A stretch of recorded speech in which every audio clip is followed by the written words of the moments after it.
This is the Dallas Morning News.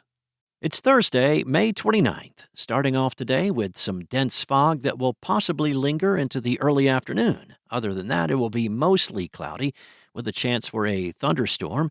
The storm will bring damaging winds and hail, possibly. The high will be 87 with a low of 65. Here are today's headlines. Southwest Airlines is staying at Dallas Love Field through at least 2040. On Wednesday, the City Council cleared the way for a 12-year extension for the Dallas-based carrier, which ensures it will continue to dominate the airport. Southwest will continue to use 18 of the airport's 20 gates, with the last two operated by Atlanta-based Delta. The terms, approved by city lawmakers in a vote, allow the airport and Southwest to sign a contract. Southwest, which is headquartered on the airport's western side, will pay about $5 million a year to operate at the airport, paid for in a mix of gate and landing fees and other types of rent. The pending deal and the revenue it will bring in will also give the city-owned airport certainty to start planning significant infrastructure enhancements over the next 10 years. City leaders will create a new advisory committee to oversee the projected $800 million in improvements, which would include an expanded concourse and upgrades to ticketing, baggage claim, and the security areas. There are also plans to improve the flow of vehicle traffic around the airport. Now, according to FAA data, Love Field handled 16.9 million passengers last year, making it the 32nd busiest airport in the country. In other news, in a challenge to the planned expansion of the McKinney National Airport, a North Texas conservation group is asking a federal court to review the state's recent finding that further airport development will not significantly harm the environment.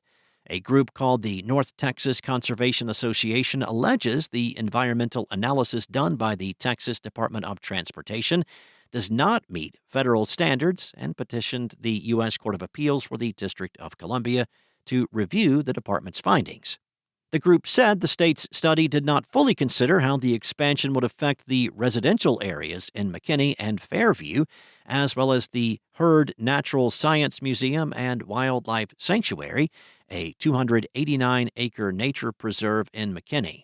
Expansion at the McKinney National Airport has long been a contentious issue. Back in 2023, McKinney residents rejected a $200 million bond to fund improvements and projects at the airport that included a commercial air service terminal building. In 2015, voters decided against a $50 million bond to fund expansion. Expansion is continuing regardless, with groundbreaking planned this summer on the airport's east side development. Next up, Dallas updated its bicycle plan this week for the first time in more than a decade, in a move celebrated by cycling advocates. The plan, unanimously adopted by the Dallas City Council Wednesday, is the first update since 2011. It offers a renewed look at where bike facilities could be installed in the city, updates design standards for facilities, and recommends a set of priority projects. The city devoted more than $800,000 in professional service fees to update the plan, which was first established in 1985. City leaders have said the update is necessary to improve safety and mobility throughout Dallas. Council member Chad West said, "Unfortunately, Dallas is a national leader in traffic fatalities, but we know if we make our streets safer for bikes, they will be safer for pedestrians and drivers, too."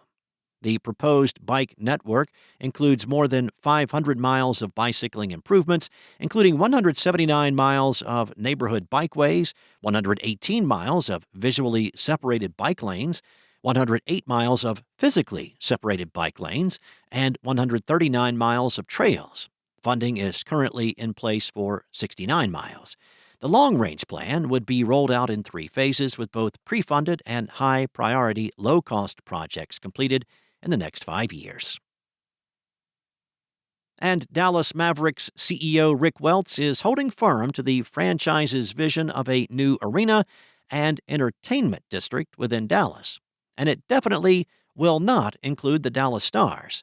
Its planned location remains a mystery, and Welts offered no clarity while speaking Wednesday with columnist Ben Cohen during the Wall Street Journal's Future of Everything program.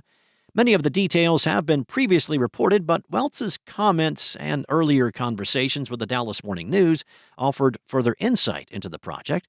The Mavericks hope to open the new arena before the 2031 season, when its lease at the American Airlines Center expires. Thanks for listening. For more on today's stories and the latest breaking news, visit dallasnews.com. Enjoy your day, and I'll be back tomorrow with more from the Dallas Morning News.